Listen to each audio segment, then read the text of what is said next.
जरा सोचिए, मतलब एक ऐसे शहर की कल्पना कीजिए जो बिल्कुल रेगिस्तान के बीचों बीच बसा था। वहां ना कोई बड़े प्राकृतिक संसाधन थे और ना कोई हरे भरे जंगल थे, ना ही कोई पत्थर की खदानें थी। और बारिश भी वहां नाम मात्र की ही होती थी। बिल्कुल। लेकिन फिर भी आज से कोई 5000 साल पहले बेबीलोन दुनिया का सबसे अमीर शहर बन गया था। ये वाकई हैरान करने वाली बात है। मतलब आज जब हम दौलत, संपत्ति या वित्तीय सफलता के बारे में सोचते हैं तो दिमाग में क्या आता है? वॉल स्ट्रीट की गगनचुंबी इमारतें या फिर वो शेयर बाजार के उलझे हुए एल्गोरिदम। हाँ, या जटिल वित्तीय चार्ट्स। ऐसा लगता है जैसे अमीरी कोई बहुत ही आधुनिक आविष्कार है। बिल्कुल। सच कहूं तो ऐसा लगता है जिसे समझने के लिए इंसान के पास अर्थशास्त्र में पीएचडी होनी ही चाहिए। सही कहा। लेकिन देखिए, बेबीलोन के लोगों ने बिना किसी कंप्यूटर या आधुनिक बैंक के जो दौलत बनाई ना, उसके नियम इतने सरल हैं कि वो आज की हमारी इस जटिल आधुनिक समझ को पूरी तरह से चुनौती दे देते हैं। और यही तलाश हमें आज के स्रोत की तरफ ले जाती है।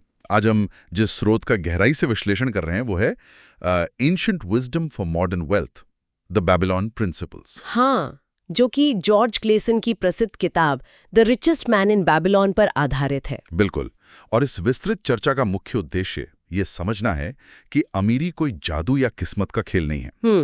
हम आज बेबीलोन के सबसे अमीर आदमी अर्कद के उन सुनहरे नियमों को डिकोड करेंगे ताकि हम सब बिना किसी इंफॉर्मेशन ओवरलोड या भारी भरकम वित्तीय शब्दों में उलझे इन प्राचीन नियमों को आज के जीवन में उतार सकें। पता है इस चर्चा की सबसे खास बात क्या है? तो ये कि अर्कद के ये नियम सिर्फ गणित के फॉर्मूले नहीं है। तो फिर क्या है? ये दरअसल मानव मनोविज्ञान यानी ह्यूमन साइकोलॉजी की गहरी समझ पर आधारित है। 5000 साल पहले इंसान के पैसे खर्च करने की जो फितरत थी ना, वो आज भी नहीं बदली है। ये बात तो है। मिट्टी की पट्टियों पर लिखे गए वो सिद्धांत आज के डिजिटल बैंकिंग के युग में भी उतने ही प्रासंगिक हैं, क्योंकि इंसान की भावनाएं, उसका लालच और डर आज भी वही है। तो चलिए उस पहली नींव से शुरुआत करते हैं। मेरा मतलब है, दौलत बनाने की शुरुआत आखिर होती कहां से? स्रोत के अनुसार अर्काद का सबसे पहला और अहम नियम है कि अपनी कमाई का कम से कम 10% हिस्सा अलग निकाल लेना। यानी खुद को पहले भुगतान करना, पे योरसेल्फ फर्स्ट। बिल्कुल। लेकिन देखिए, सच कहूं तो ये सुनने में तो बहुत सीधा और किताबी लगता है। असल जिंदगी में जब किसी के ऊपर घर का किराया हो, पढ़ाई का कर्ज हो और रोजमर्रा के ढेरों बिल हों, तो ये 10% अलग करना तो लगभग मुमकिन सा लगता है। हाँ, मैं समझ रही हूँ। हाँ, मतलब जब इंसान पहले से ही कर्ज में डूबा हो तो वो खुद को भुगतान कैसे कर सकता है? ये उलझन बहुत ही स्वाभाविक है और यहीं पर अर्काद का मनोविज्ञान काम आता है। आप ही सोचिए, जब भी वेतन हाथ में आता है तो हम सबसे पहले क्या करते हैं? हम मकान मालिक को किराया देते हैं, बिजली कंपनी का बिल चुकाते हैं और किराने वाले को पैसे देते हैं। बिल्कुल। तो तकनीकी रूप से देखा जाए तो इंसान अपनी ही मेहनत की कमाई से सबसे पहले दूसरों को अमीर बना रहा होता है। अरे हाँ, ये तो मैंने सोचा ही नहीं। और महीने के अंत में जो कुछ चिल्लर बच जाते हैं उसे इंसान अपनी बचत मान लेता है। अर्कद का ये नियम इस पूरी सोच को ही पलट देता है। मतलब जो भी कमाई हो रही है उसका एक हिस्सा पूरी तरह से आपका अपना होना चाहिए। बिल्कुल। इसे समझने के लिए एक दिलचस्प उपमा का इस्तेमाल किया जा सकता है। कैसी उपमा? क्या हो अगर हम भविष्य के स्वरूप यानी अपने फ्यूचर सेल्फ को ही अपना सबसे महत्वपूर्ण और सबसे बड़ा वीआईपी लेनदार मान लें? अच्छा, एक ऐसा वीआईपी जिसे मकान मालिक या राशन वाले से भी पहले भुगतान मिलना ही चाहिए? एकदम सही। जैसे ही वेतन आता है, सबसे पहला चेक उस वीआईपी यानी इंसान के अपने भविष्य के नाम कटना चाहिए। बाकी की जिंदगी उस बचे हुए 90% के इर्द गिर्द घूमनी चाहिए। ये वीआईपी लेनदार वाला नजरिया बिल्कुल सटीक बैठता है। इंसान का दिमाग ऐसा है कि अगर वो 10% शुरुआत में ही अलग नहीं किया गया ना, तो वो पैसा कहीं ना कहीं खर्च हो ही जाएगा। हाँ, पैसा अगर सामने है तो उसे खर्च करने का कोई ना कोई बहाना तो मिल ही जाता है। इसीलिए अर्कद का ये नियम दरअसल एक मानसिक सीमा बनाता है। ये मान लेना चाहिए कि आय है ही सिर्फ 90%। लेकिन यहाँ एक व्यावहारिक सवाल उठता है। 10% बचाने के बाद सिद्धांत रूप में तो ठीक है, लेकिन असली चुनौती तब आती है जब हमारी आय बढ़ती है।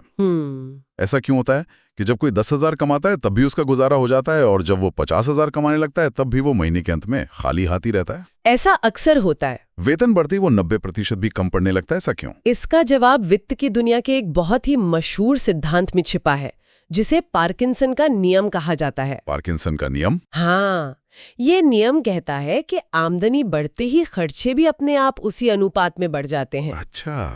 जब आमदनी कम होती है तब भी इंसान का जीवन चल ही रहा होता है, लेकिन जैसे ही हाथ में ज्यादा पैसा आता है अचानक नई जरूरतें पैदा होने लगती हैं। हाँ, स्रोत भी इस बात पर बहुत जोर देता है कि जरूरतों और इच्छाओं के बीच की एक बहुत ही धुंधली सी लकीर होती है जिसे समझना बेहद जरूरी है। बिल्कुल, अगर इच्छाओं पर काबू नहीं पाया गया तो इंसान हमेशा खाली हाथ ही रहेगा। पर क्या ये इंसान की फितरत नहीं है कि वो बेहतर जीवन चाहे?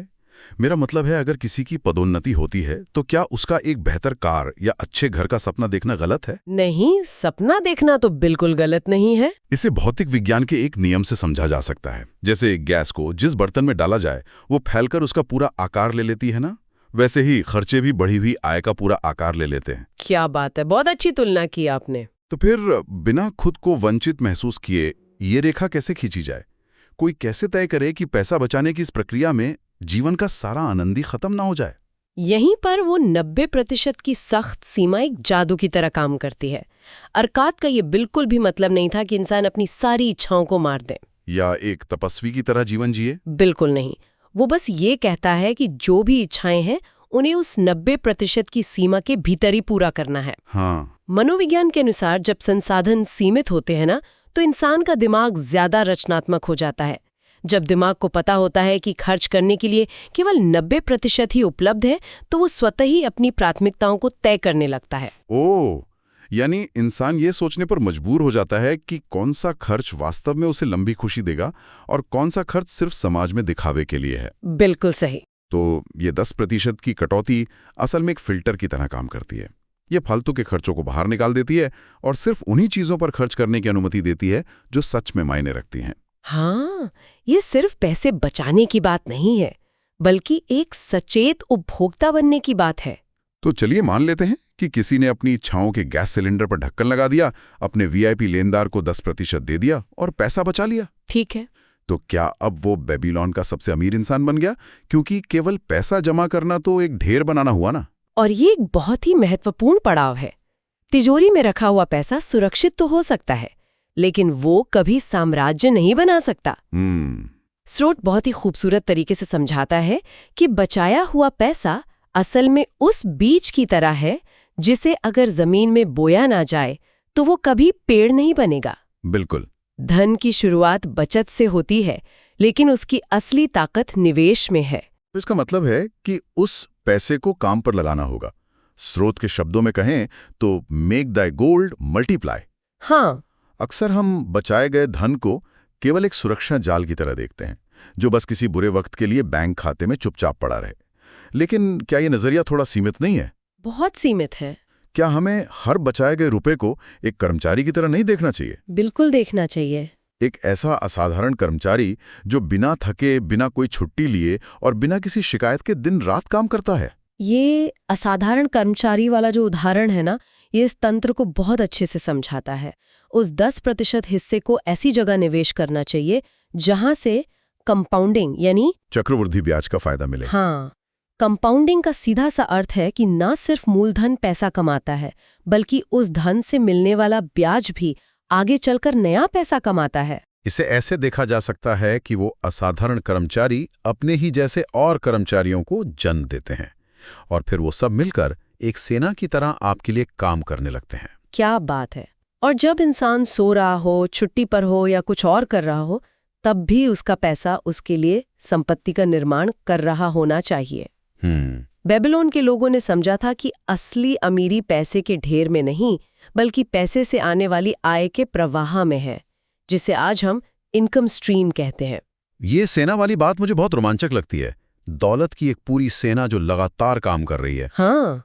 लेकिन जब ये सेना काम पे लग जाती है, जब पैसा थोड़ा सा बढ़ना शुरू होता है, तो एक बहुत बड़ा खतरा भी मंडराने लगता है। और वो खतरा क्या है? वो हमें चौथे और सबसे नाजुक नियम की ओर ले जाता है, सुरक्षा कवच या नुकसान से बचाओ।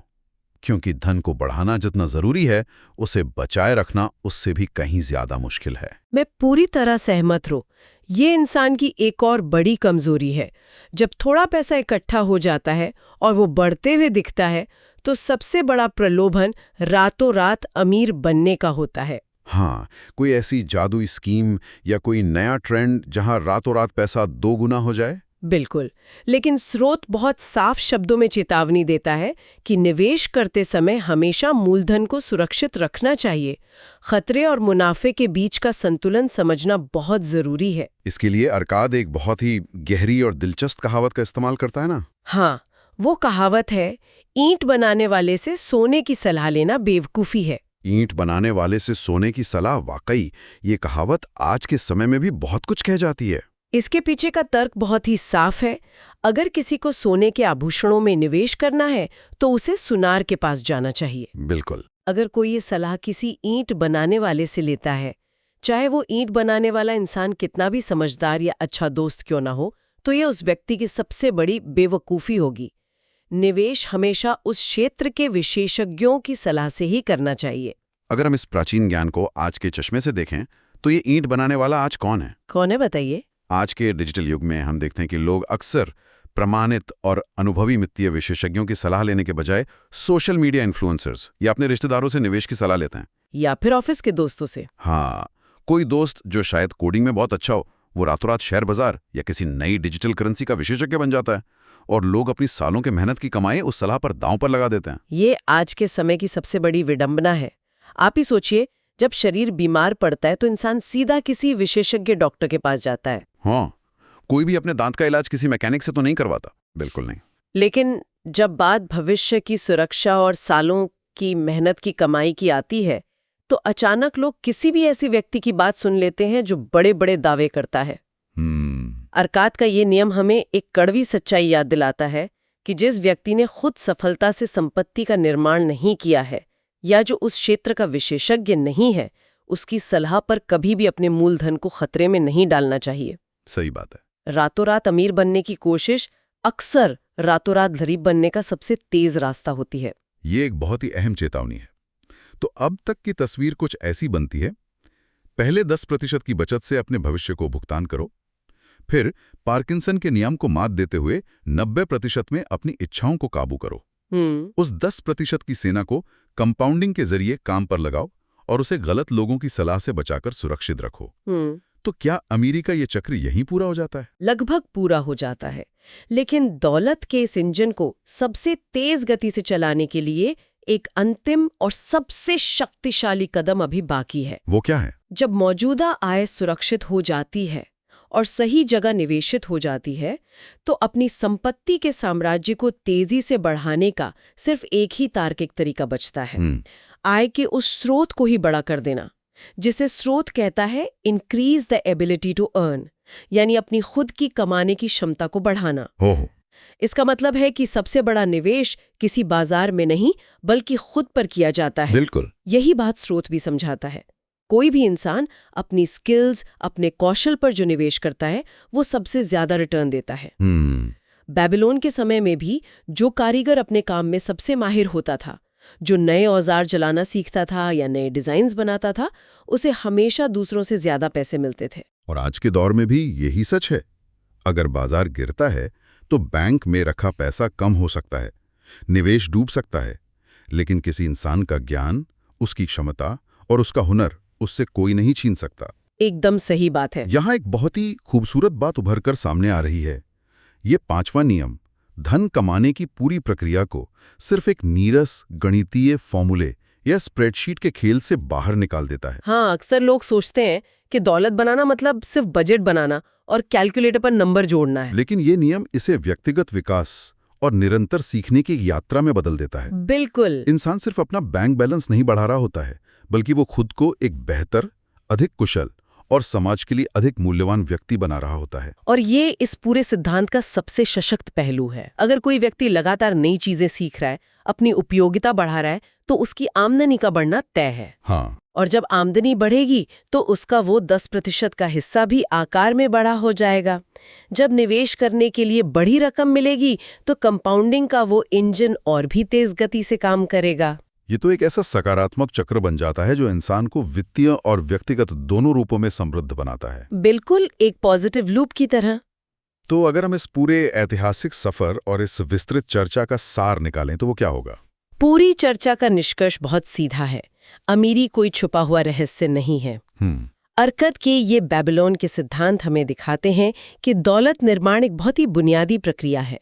ईमानदारी से बचाए गए धन को अगर सही जगह निवेश किया जाए और अनुशासन बनाए रखा जाए तो वक्त के साथ कोई भी एक बहुत बड़ा साम्राज्य खड़ा कर सकता है। और ये सब कुछ एक बहुत ही छोटे से मानसिक बदलाव से शुरू होता है। मैं बचत करने वाला हूं के संकल्प से। हाँ, ये पहचान अपनाना कि आने वाला भविष्य आज के क्षणिक सुखों और दिखावे से ज्यादा महत्वपूर्ण है। और ये जानना हम सब के लिए इतना महत्वपूर्ण क्यों है? क्योंकि ये समझ उस सबसे बड़े मिथक को तोड़ देती है कि वित्तीय स्वतंत्रता सिर्फ कुछ किस्मत वालों को मिलती है या इसके लिए किसी बड़े परिवार में जन्म लेना जरूरी है। बिल्कुल। ये दिखाती है कि दौलत उन बुनियादी और सरल आदतों से निर्मित होती है जो हर किसी की पहुंच में है।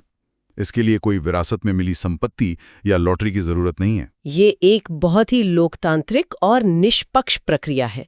जो भी इंसान इन नियमों का अनुशासन से पालन करेगा वो परिणाम जरूर देखेगा। और यही बात एक बहुत ही गहरे विचार की ओर ले जाती है जिस पर शायद हम सबको इस चर्चा के बाद सोचना चाहिए। वो क्या है? हमने देखा कि बेबीलोन के पास ना तो कोई प्राकृतिक संपदा थी और ना ही आधुनिक तकनीक, फिर भी वे सबसे अमीर बने क्योंकि उनके सिद्धांत मजबूत थे। धन कमाने की ये सरल और बुनियादी नियम 5000 सालों से बिल्कुल नहीं बदले हैं। ये वाकई हैरान करने वाली बात है। इंसान मिट्टी के घरों से निकलकर गगनचुंबी इमारतों तक पहुंच गया है, बैलगाड़ी से निकलकर अंतरिक्ष यान तक पहुंच गया है, लेकिन मानव स्वभाव और पैसे का चरित्र आज भी वही है। एकदम सही कहा आपने। तो क्या ऐसा नहीं हो सकता कि आज के युग में हमने जो इतने जटिल वित्तीय नियम, शेयर बाजार की उलझी हुई रणनीतियां और भारी भरकम आर्थिक शब्दजाल बना रखे हैं, वो सब आने वाले 100 या 200 सालों में पूरी तरह से भुला दिए जाएंगे?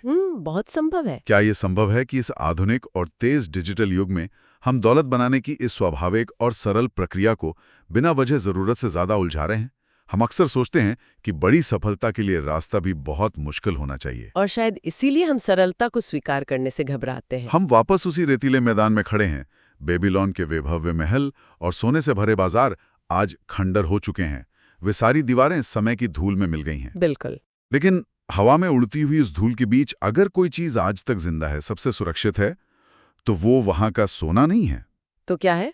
वो है उन खंडरों में छिपी हुई ये सरल सी समझ, ये ज्ञान कि दौलत महलों से नहीं बल्कि एक अनुशासित मन से शुरू होती है। क्या बात है, ये सच में बहुत ही गहरा विचार है। शायद अगली बार जब वेतन का चेक सामने आए या कोई नया गैर जरूरी खर्च करने का विचार मन में उठे, तो हमें उन 5000 साल पुराने खंडरों की इस गूंज को याद कर लेना चाहिए। बिल्कुल याद करना चाहिए। आज के इस गहराई से किए गए विश्लेषण में बस इतना ही। उम्मीद है ये विचार हम सभी को अपने वित्तीय सफर को एक नए और कहीं ज्यादा सरल नजरिए से देखने में मदद करेगा।